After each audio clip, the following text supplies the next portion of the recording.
Hello everyone, let us learn the complications of vesicular mole. We'll divide it into three parts: the complications during evacuation, the complications after the evacuation procedure, and complications due to associated diseases. Like that we can remember it easily. Okay. So let us start with the complications during suction evacuation.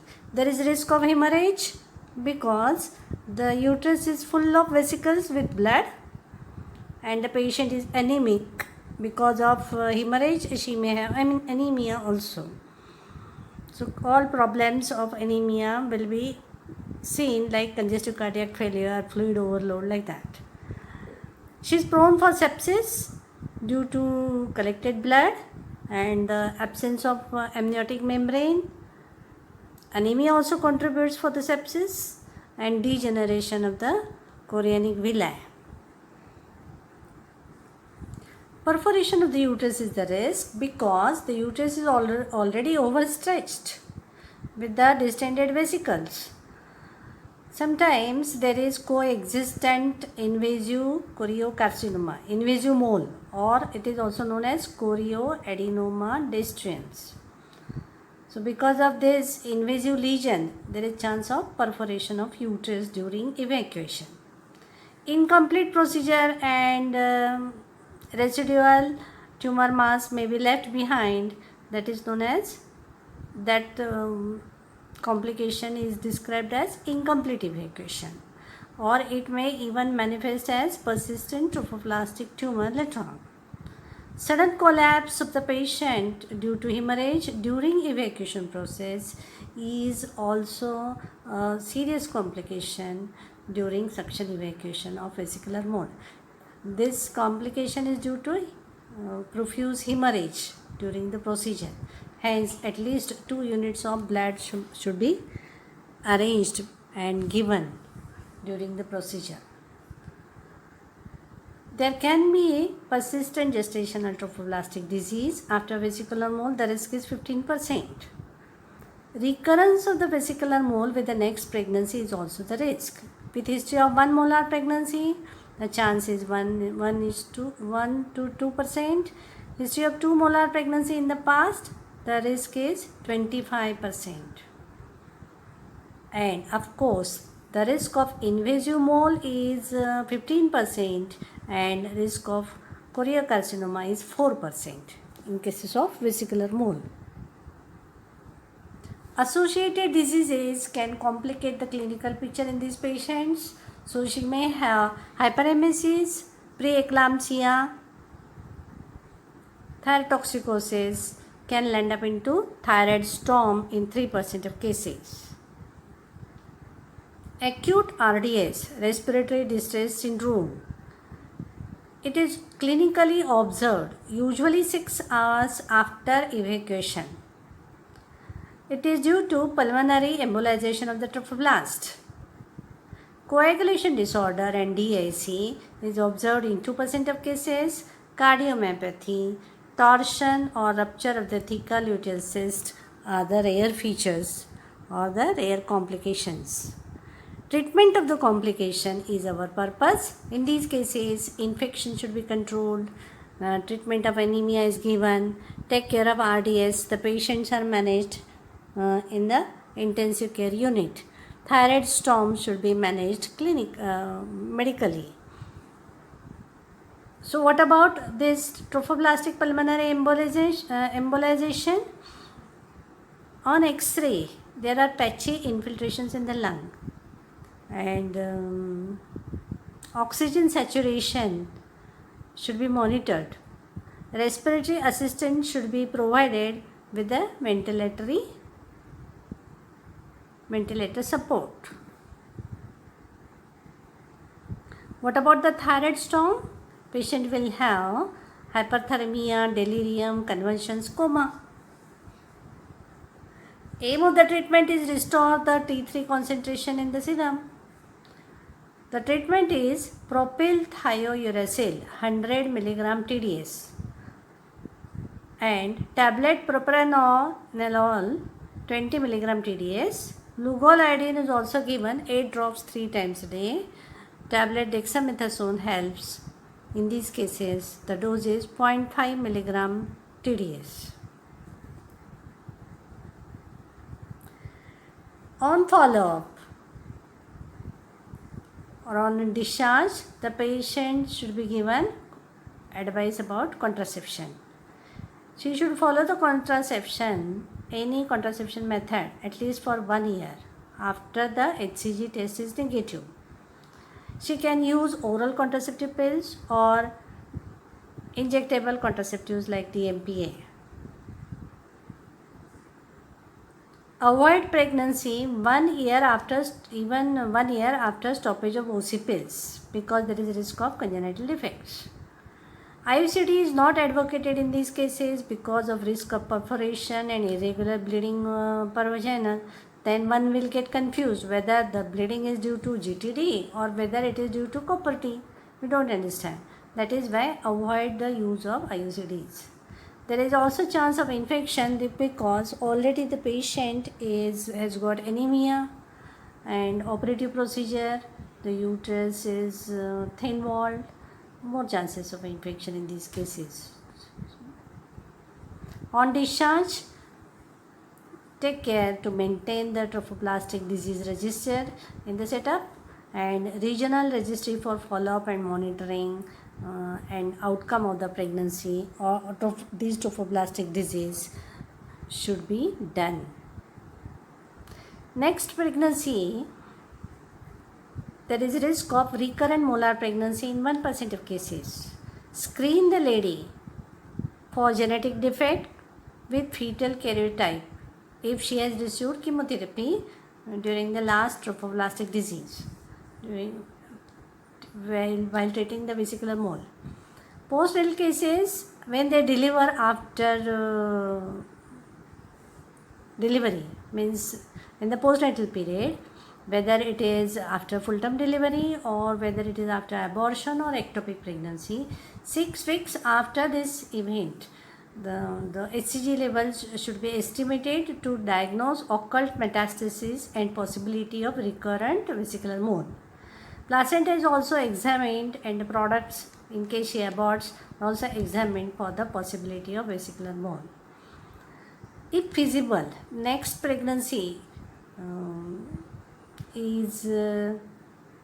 we advise counsel the lady for the IVF techniques with the donor sperm to avoid recurrent molar or choriocarcinoma.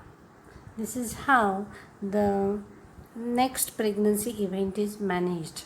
The screening is very important. Our plan is to discuss the complications of vesicular mole today. Okay. Just to understand the complications in detail, we'll divide into 3. The complications during surgery, like suction evacuation, the complications during follow-up, and the complications of associated diseases complicating the molar pregnancy. Okay. So what are the complications when I subject a patient for suction evacuation? There is a risk of hemorrhage, which can lead to anemia. There are more chances of sepsis due to blood is collected inside and the amniotic membranes are also absent. Patient is anemic. The villi are already degenerated. There is always a risk of perforation during evacuation because the uterus is over-distended and overstretched. There is a possibility of invasive mole which may be there, and there is thinning of the myometrium, that is the site for perforation. Incomplete evacuation is also the risk. Sudden collapse of the patient during evacuation due to hemorrhage is observed, should be taken care of carefully. That is the reason at least 2 units of blood transfusion, cross-matched blood should be available prior to the surgery.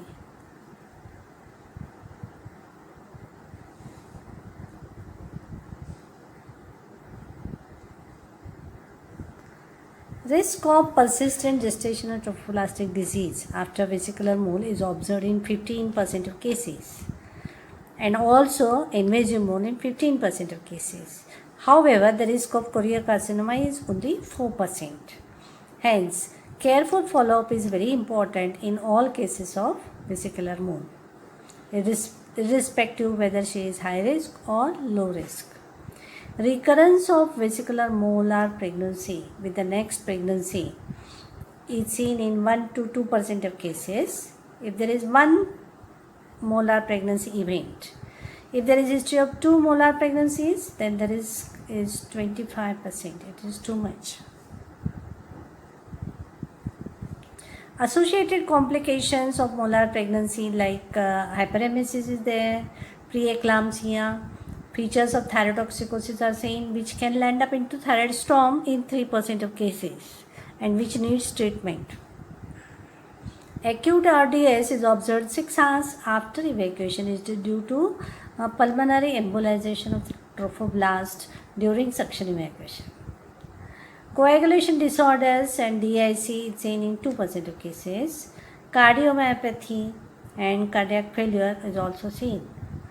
There is a risk of torsion or rupture of the theca luteal cyst during follow-up period because they regress in size. There is a risk of hemorrhage also. And these cysts are bilateral. Treatment of complications.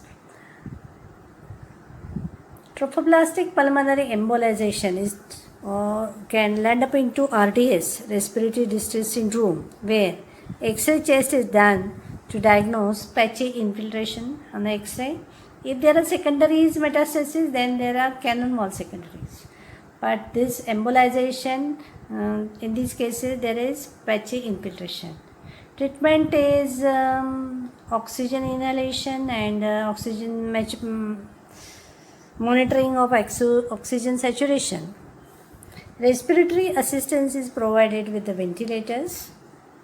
That is why these patients should be managed in a setup where all facilities of monitoring and operative interference are available. Thyroid storm, seen in 4% of cases. It is associated with hyperthermia, delirium, convulsions and coma. The aim of the treatment in these cases is to restore the T3 concentration. The treatment includes propylthiouracil 100 mg TDS, propranolol tablet 20 mg TDS, Lugol iodine 8 drops 3 times a day, and tablet dexamethasone is also helpful in the dose of 0.5 mg 3 times a day. Contraception advice is must at least for 1 year after the HCG is negative. What she will use? She can use oral contraceptive pills or DMPA, depot metroxyprogesterone acetate. OC pills are effective because it helps to reduce the LH levels also. DMPA is also one of the choice. Patient should avoid pregnancy at least for 1 year after stoppage of even OC pills also. Why not IUCD? Like copper T, there is a risk of perforation because of thin overdistended uterus and risk of coexistent invasive mole. She may bleed irregularly after the insertion of IUCD and then may get confused with the possibility of GTD. There is also these patients, they are prone for infections, hence avoid IUCD in these cases. On discharge, don't forget to maintain the trophoblastic disease register and even regional registry for follow-up and monitoring and getting the outcome of these diseases should be cared for. With the next pregnancy, lady must be screened for the recurrent molar pregnancy. It is seen in 1% of cases. For the screening for genetic defect with fetal karyotyping is required if the patient has received chemotherapy. In the postnatal period, after delivery or abortion or ectopic event, say about approximately 6 weeks after, HCG levels are estimated to diagnose occult metastasis. Placenta must be examined after delivery in these cases, and if she aborts, then products must be examined for the possibility of molar pregnancy. If feasible, next pregnancy, IVF with donor's sperm to avoid recurrent molar or even to avoid choriocarcinoma is advocated if feasible. Now let us see about what is the differential diagnosis for molar pregnancy. Incomplete abortion or inevitable abortion is the commonest differential diagnosis when the patient reports with the abortion. Vesicular mole patient reports with the abortion. There is history of passing moles and with blood clots. Ultrasonography helps to confirm the diagnosis. In these cases, the treatment is almost same in both of the conditions, except in second trimester abortion, we have to start with the oxytocin drip. Red degeneration of fibroid is an acute abdomen condition. It is fibroid is associated with pregnancy.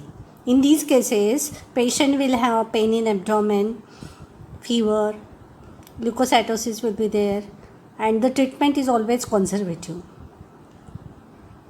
It is very rare condition. The third one can be twin pregnancy. As in twins also, the height of fetus is more than period of gestation. One of the fetus may have vesicular mole, of course in the placenta. Hence, one must differentiate vesicular mole from twin pregnancy as such and look for vesicular mole in one of the placenta of the twins. The next differential diagnosis can be ovarian tumor. The commonest tumor with pregnancy is dermoid cyst. It may be bilateral also. Should be ruled out from high risk vesicular mole where there are bilateral luteal cysts. Fibroid with pregnancy can be there without any complication like red degeneration. So it is also one of the differential diagnoses, especially for invasive mole. Acute hydramnios can be a condition where there is excess of liquor, but it is very rare in second trimester. Lump in abdomen is always a differential diagnosis for any pelvic pathology. Should be ruled out by examination, pelvic examination, and take the help of the sonography to confirm the diagnosis in these cases. For partial mole, the differential diagnosis can be missed abortion or blighted ovum or threatened abortion. In cases of threatened abortion, the os is closed, the bleeding is not much, and pittal heart sound can be documented by sonography in these cases. In missed abortion, the placenta should be explored for cystic appearance, Swiss cheese pattern.